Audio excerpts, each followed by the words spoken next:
Olha, meu assunto hoje, recursos hídricos. Choveu muito no Rio Grande do Norte nesse início de ano, mas alguns reservatórios do Rio Grande do Norte estão secos. É a situação do Dourado, em Currais Novos, e também a barragem de Iacari, né? Marechal Dutra, que é o Gargalheiras. Né? Que é o Gargalheiras conhecido.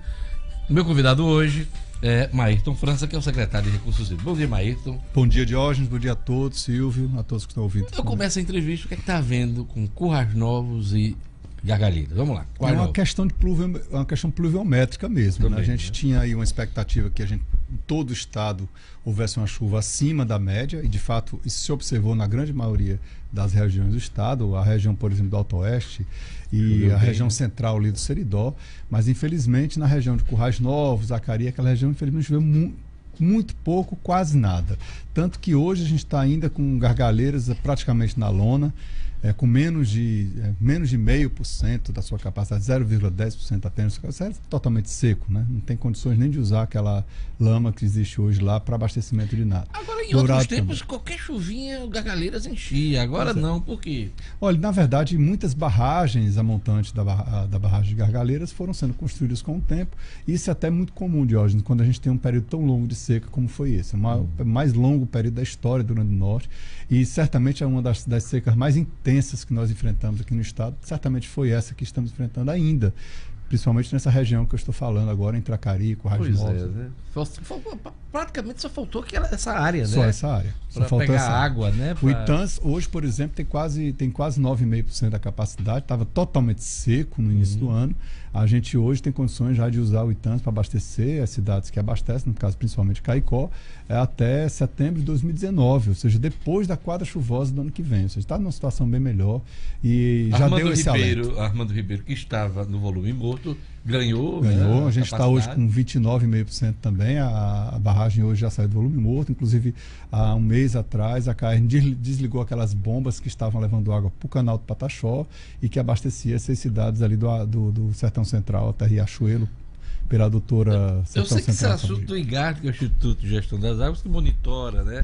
Mas com certeza é assunto também do secretário de Recursos Hídricos. Mas, em média, como é que está a situação dos reservatórios como um todo? Pronto, hoje nós estamos com um pouco mais de 31% dos reservatórios recuperados, né? A gente tem 31% da nossa reserva hídrica disponível no estado. A Armando Ribeiro, como eu falei, em 29,5%. A gente está com mais de 29% também em Santa Cruz. Santa Cruz, nessa seca enorme e forte que vivemos e enfrentamos, se mostrou um reservatório fantástico, porque em nenhum momento corremos o risco nem de entrar em volume morto, nem de perder a capacidade de abastecer aquelas 19 cidades que Santa Cruz abastece hoje por meio da doutora do Alto Oeste. Agora, Pau dos Ferros são um grande desafio e, graças a Deus, a Alto Oeste recebeu água. A gente está aí com mais de 9% de Pau dos Ferros, garantindo água até o final do ano que vem, a partir dessa barragem, que abastece também a 26 cidades, além de Pau dos Ferros, pela doutora do Alto Oeste. Secretário, o estado ainda vive o estado de calamidade de seca, um decreto do governador. Emergencial, se não me engano, a 10ª vez que ele reeditou esse documento. E como é que está a situação hoje?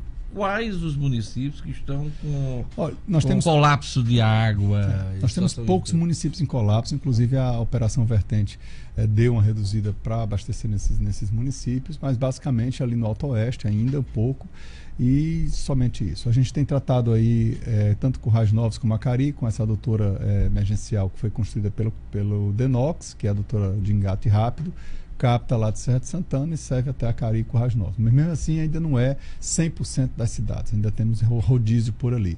Mas a situação melhorou muito. Hoje, graças a Deus, a gente já tem aí, inclusive, o Exército já deixou de operar, né, com a sua operação carro-pipa do interior. O Exército teve um papel importante durante todo esse período de viagem. Lembrando, Diógenes, que é exatamente na zona rural, as comunidades rurais são as primeiras que sofrem com a seca, né? A água acaba primeiro nas comunidades rurais. E é onde o Exército chega e atua com sua operação carro-pipa, atuando aí, ajudando essas comunidades a ficarem nas suas comunidades. Eu lhe pergunto, a quadra chuvosa acabou? Olha, há uma expectativa ainda de chuvas para maio, né? A gente está aguardando aí uma previsão ainda para chuvas a partir da segunda quinzena de maio, que é uma coisa atípica, né? Interessante, porque a nossa quadra chuvosa geralmente vai até o início de maio, no máximo, no interior, que estou falando, na região do semiárido, não aqui para Natal, né? A região aqui do litoral, o litoral leste, nossa quadra chuvosa aqui dessa região, geralmente começa em maio e às vezes se estende até agosto, quando é muito bom o ano de chuvas. Eu pergunto isso sobre a quadra chuvosa, principalmente no interior do estado, porque por causa das situações lá de Acari com as Novas. Exatamente, a gente ainda tem a esperança de que chova por ali, certo? Mas isso vai depender de muitos fatores e a gente sabe que, apesar da Imparne ter uma eficiência muito grande e a tecnologia para fazer boas previsões, a gente, claro, que a margem de erro com que eles trabalham é uma margem de erro alta, né? Agora, eu torcer que dê certo. Pelo que ocorreu, pela quadra chuvosa que tivemos, dá para dizer que tivemos um inverno regular esse ano? Não, acima do regular. Acima do regular. Hoje já temos um acúmulo de chuva já acima da média, que já é muito bom. O Ceará, a FUNSEMI publicou a semana passada um relatório. A Fundação do Meio Ambiente lá do Ceará, né? De meteorologia e que faz as previsões todas, né? E calcula também o volume de chuva recebida. Chegou somente na média. Agora que atingiu a média no Ceará. Então foi melhor aqui. Foi melhor aqui do que no Ceará. Que bom, né? Pois é. Agora, me dê notícia da barragem Oiticica. A barragem de Oiticica, ela realmente tem muitos problemas do ponto de vista de orçamento, não do ponto de vista de obra. Eu estava conversando na semana passada em Brasília com os técnicos do Ministério da Integração e nessa conversa mostrando como que do ponto de vista do andamento, do ritmo físico, a barragem anda bem. Precisa de fato que a gente assegure o orçamento. Aí eu vou explicar um pouco rapidamente sobre isso. Claro. O orçamento da barragem de Oiticica é um orçamento que advém do acordo do PAC, do Programa de Aceleração do Crescimento, que é muito antigo. E desde o governo do Lula, né? Desde o governo do Lula. E aí, durante o governo a Dilma da Dilma ainda era também. chefe da Casa Civil quando lançou o PAC. Né? O PAC, a primeira versão do PAC. Programa de Aceleração do Crescimento. De Aceleração do Crescimento. E Oiticica entrou com uma previsão de 311 milhões de reais. E esses 311 já toparam. Né? Em 2015, quando chegamos, fizemos uma avaliação orçamentária sobre a obra e percebemos que precisávamos justificar um aumento desse orçamento. Como toda obra do Brasil, né? Planejamento mal feito, muito. Na hora da execução, sempre aditivos, aquela coisa toda, tal. É a mesma necessidade que o Oiticica está passando agora. Mesminha, Diógenes, a mesminha. Inclusive, para você ter uma ideia, só para dar uma ideia para o teu ouvinte a respeito dessa falta do mau planejamento, foi planejado na época apenas 8 milhões de reais para pagamento de desapropriações da área alagadas, da barragem, e também a construção da nova cidade, ou seja, todo o reassentamento e parte de desapropriação era 8 milhões de reais previstos. Só em termos de desapropriações, nós já pagamos dinheiro no bolso das pessoas, 28 milhões. Vamos chegar a 32 pela nota técnica que informamos ao Ministério da Integração, e na semana passada o ministro me pediu para eu apresentar à bancada federal do Rio Grande do Norte a situação de Oiticica, porque agora é o momento de ajuda política que nós precisamos. Fora isso, de reassentamento, nós temos uma comunidade de gente trabalhadora, de gente que teve a vida inteira lá, que é Barra de Santana, lá no município de Jucurutu, que vai ter todas as suas casas alagadas, por causa das águas da barragem de Oiticica. E a gente tinha que construir uma nova Barra de Santana, que já está sendo construída. Nós licitamos essa obra em 2016, em fevereiro de 2016, e vimos trazendo aí essa construção até agora. Execução com muitas surpresas, porque a gente sabe que, como eu falei, os planejamentos, outras questões de planejamento também, que acabaram entrando nessa nota técnica, que é um pedido de novos recursos para o Ministério do Planejamento, foram os estudos ambientais e de arqueologia e também hidrológicos. Para você ter uma ideia, a barragem de Oiticica, ela está montante, ela vem antes da barragem Armando Ribeiro Gonçalves. E é uma barragem que tinha uma vazão que, caso mantivéssemos essa vazão prevista no projeto, a gente ia secar Armando Ribeiro Gonçalves, porque ela vem antes, as chuvas que vêm iam acabar barradas, né, em Oiticica, e enquanto Oiticica não sangrasse, Armando Ribeiro não tomaria água. Então, uma barragem de Armando Ribeiro que atende a 37 municípios e um sem número de comunidades rurais na área do abastecimento de água, fora perímetros irrigados e etc, ia sofrer muito. E aí eu lhe pergunto, com a reformulação que foi feita na obra, no projeto, esse risco foi afastado?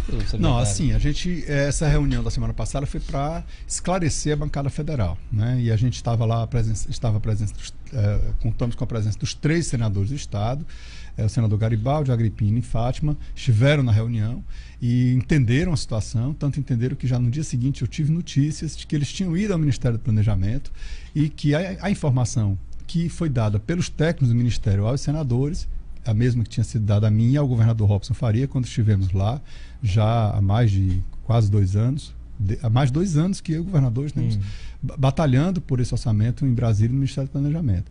E a informação que eles chegaram à conclusão é de que teriam que procurar de fato o presidente da República para que pudessem remanejar dentro das outras obras do PAC, aquelas que não vão de fato acontecer, que não têm condições de acontecer, mas têm recursos assegurados, que remanejem esses valores para o Oiticica, que está em condições de ser concluída. Já estamos em 65% da obra. 65% da obra, então muita coisa aí. Lembrando que você falando das 1000 obras aí do governo do Estado do Rio Grande do Norte, uma delas é a Oiticica, é a maior delas, né? A Oiticica é a maior das obras do Estado.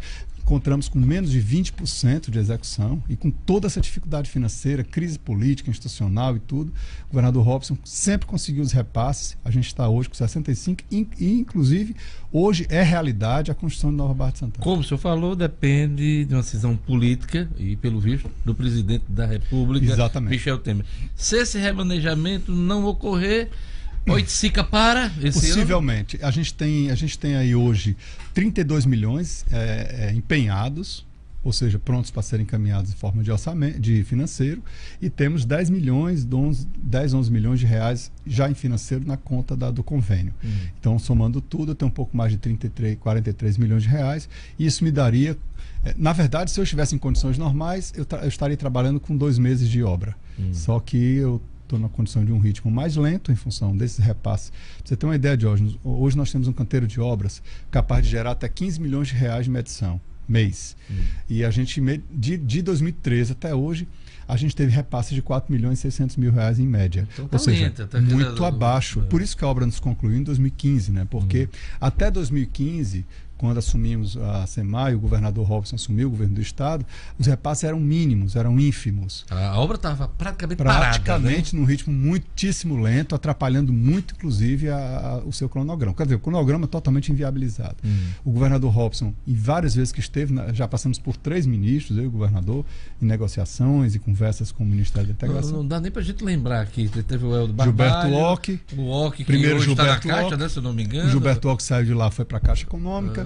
Aí depois o Helder Barbalho assumiu, a Helder saiu, agora é Antônio de Pádua de Deus que assumiu, que era o secretário de Infraestrutura Hídrica, e que para nós aqui do Estado do Rio Grande do Norte é uma boa, porque eu já tinha muitas conversas, tratativas com ele, com o secretário. Ele conhece a obra, e nos conhece, né? Conhece o governador, conhece o secretário. É isso aí. Então vamos aguardar, porque pelo que o secretário falou aqui nessa entrevista, Oiticica corre riscos, sim, este ano. Exatamente. E o que a gente está, de fato, o governador já está se articulando é de trabalhar, junto com o Fábio Faria, com o nosso deputado federal, uma audiência com o presidente da República, com a presença da bancada, para que a gente possa esclarecer ao presidente a necessidade de que a gente saia dos 311 milhões que estão hoje. Esse ano? Ainda este ano, o mais rápido possível, chegar até 550 milhões para a gente conseguir concluir. Tão logo esse orçamento seja garantido, Diógenes, a gente tem 12 meses de obra ainda pela frente. Perfeito. Perfeito? Eu conversei aqui com o secretário estadual de Recursos Hídricos, o técnico Maírton França, que entende tudo sobre recursos hídricos aqui no Rio Grande do Norte. Obrigado, Maírton, por sua entrevista. Eu que agradeço, Diógenes. Um abraço a todos, um bom dia, uma boa semana de trabalho. Para todos nós. Logo mais, no RN Acontece da Band 1210, eu vou entrevistar Garibaldi Alves Filho, senador Garibaldi Alves Filho, 1210, no RN Acontece da Band. Eu conto com sua audiência, hein? Pois é, fiquem com a programação da 96, daqui a pouquinho tem Padre Nunes com o programa Fé na Vida. Tchau, até amanhã!